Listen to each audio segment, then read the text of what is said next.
वो को शगुन देने के लिए जाना है। अरे माँ आ गए, बस चलिए, गाड़ी तो कब की तैयार है। भैया आप सब लोग भाभियों को शगुन देने के लिए जा रहे हैं, मैं भी चलूं क्या? जब से आपका रिश्ता तय हुआ है मैं एक बार भी अपनी होने वाली भाभियों से नहीं मिली हूँ। अरे ये भी कोई बोलने की बात है, हम सब बाहर इंतजार कर रहे हैं, तुम जल्दी से तैयार होकर आ जाओ। तुम चारों का दिमाग तो नहीं खराब हो गया है? तुम चारों को अपना रिश्ता तोड़वाना है क्या, जो अपनी इस काली बहन को अपने साथ ले जा रहे हो? और तुझे कितनी बार कहा है कि जब तक ये शादी नहीं निपट जाती तो अपनी ये काली शक्ल लेकर अपने कमरे में ही बैठ। किसने कहा तुझे बाहर आने के लिए? माँ ये आप कैसी बातें कर रही है? किंजल हमारी इकलौती बहन है, अगर वो हमारी शादी में नहीं रहेगी तो कौन रहेगा? ऐसी बात है तो ठीक है, अगर ये काली इस शादी की किसी भी रस्म में शामिल हुई तो मैं तुम चारों की शादी में नहीं आऊंगी। अब खुद ही सोच लो कि अपनी शादी में अपनी काली बहन को बुलाना चाहते हो या तुम चारों को जन्म देने वाली इस माँ को। नहीं नहीं माँ, ये आप क्या कह रही हैं?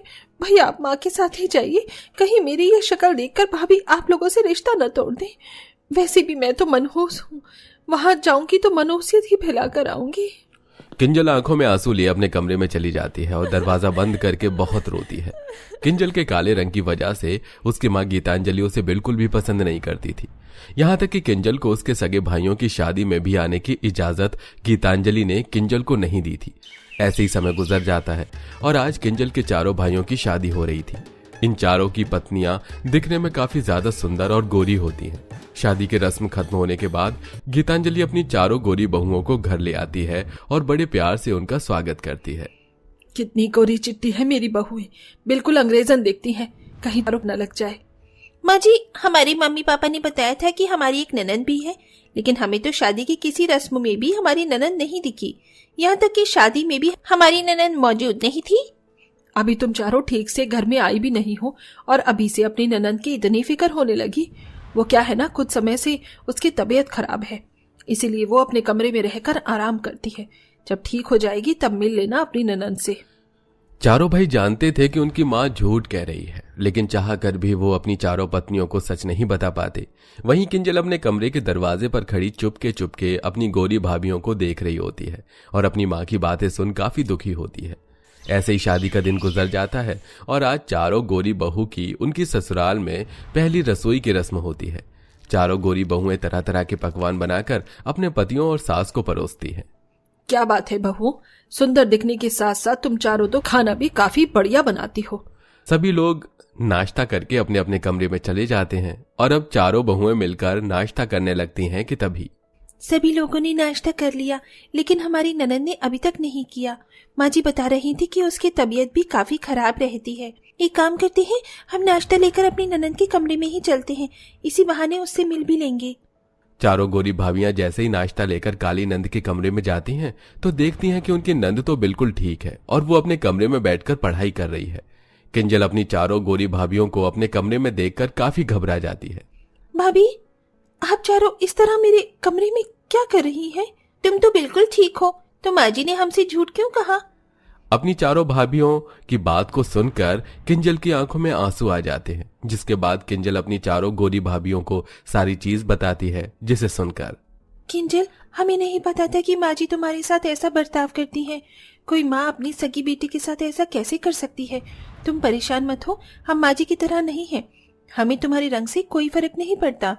हाँ किंजल, तुम अपनी भाभी से ज्यादा हमें अपनी बड़ी बहन समझो। हमारे रहते हुए हम तुम्हें कभी कोई परेशानी नहीं होने देंगे।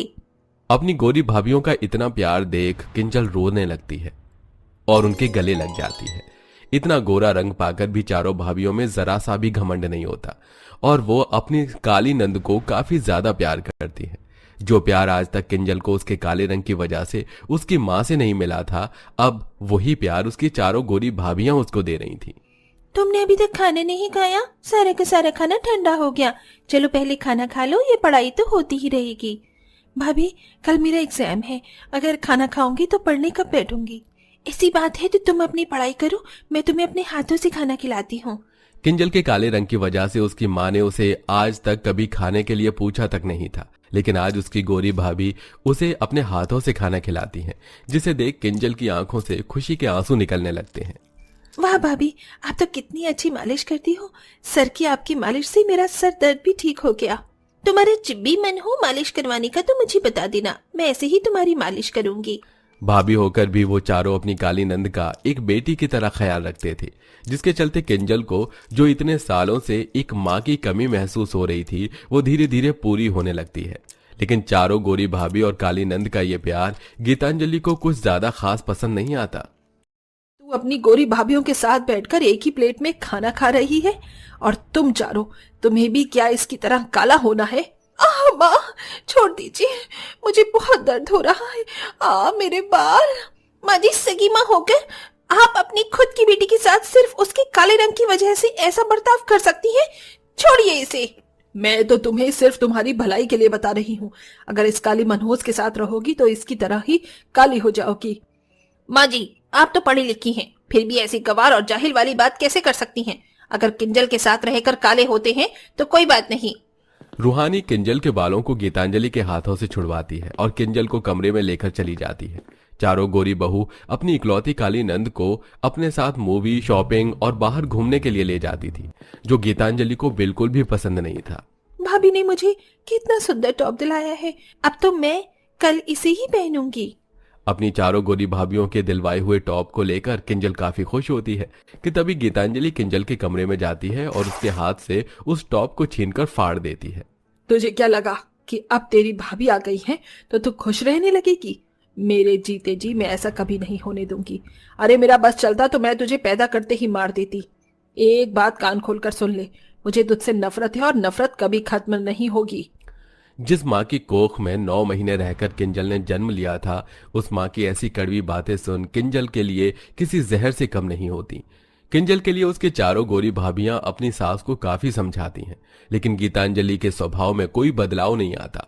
ऐसे ही समय गुजरता है और आज शहर के सबसे बड़े मंदिर में बहुत बड़ा जागरण हो रहा होता है, जिसके चलते गीतांजलि और उसका पूरा परिवार जागरण के लिए मंदिर जाता है। हे भगवान, कितनी भीड़ है यहाँ पर। ऐसा लग रहा है कि सारा शहर ही उठकर जागरण में आ गया है। ऊपर से इन चारों ने भी इस काली को भी जागरण में बुला लिया। मेरा बस चले तो मैं मंदिर के बगल में बनी इस नदी में इस कलमुही को धक्का देकर डुबा कर मार दूं। भगवान, इस काली से हमेशा हमेशा के लिए मेरा पीछा छुड़वा दो। गीतांजलि जैसे ही हाथ जोड़कर भगवान से ऐसी प्रार्थना करने लगती है कि तभी सीढ़ियों पर खड़ी गीतांजलि ज्यादा भीड़ होने की वजह से खुद ही मंदिर के में बनी नदी में गिर जाती है। इस नदी में सिर्फ पानी ही नहीं बल्कि काफी बड़े बड़े मगरमच्छ भी होते हैं। कोई बचाओ, मुझे बचाओ, मैं डूब रही हूँ, कोई बचाओ। अरे कोई तो इस औरत की मदद करो। देखो नदी में कितने बड़े बड़े मगरमच्छ हैं, कहीं ये मगरमच्छ इस औरत को ना खा जाए। नदी में मगरमच्छ होने की वजह से कोई भी गीतांजलि की मदद नहीं कर पा रहा था। तभी अपनी माँ को डूबता हुआ देख किंजल बिना कुछ सोचे समझे उस मगरमच्छ से भरी नदी में कूद जाती है और अपनी माँ को तैरकर नदी के किनारे तक ले आती है, जिससे गीतांजलि तो बच जाती है, लेकिन कुछ मगरमच्छ किंजल पर हमला कर देते हैं। सभी लोग भागे भागे नदी के किनारे जाते हैं और किंजल को अस्पताल लेकर आते हैं। डॉक्टर के ट्रीटमेंट करने के बावजूद भी किंजल बहुत देर तक बेहोश रहती है। माँ जी, आप जिस बेटी की काले रंग से नफरत करती थी, आज उसी बेटी ने अपनी जान पर खेलकर आपकी जान बचाई। अपनी गोरी बहू की ऐसी बातें सुन गीतांजलि को अपनी गलती का एहसास होता है। 2 दिनों बाद आखिरकार किंजल को होश आ जाता है। होश में आते ही किंजल सबसे पहले अपनी माँ के बारे में पूछती है। माँ, आप ठीक तो हो ना? आपको कहीं चोट तो नहीं लगी? मेरी बच्ची, जब तुझ जैसी बेटी किसी माँ के पास हो तो भला माँ को कुछ हो सकता है? मेरी बेटी, मुझे माफ कर दे। सिर्फ तेरे काले रंग की वजह से बचपन से लेकर आज तक मैं तुझसे नफरत करती रही। ना जाने मैंने तुझे क्या क्या कहा। मैं तो बस एक बार मरने वाली थी, लेकिन मेरी बातों ने तो तुझे कई बार मारा होगा। बेटी, अपनी माँ को माफ कर दे।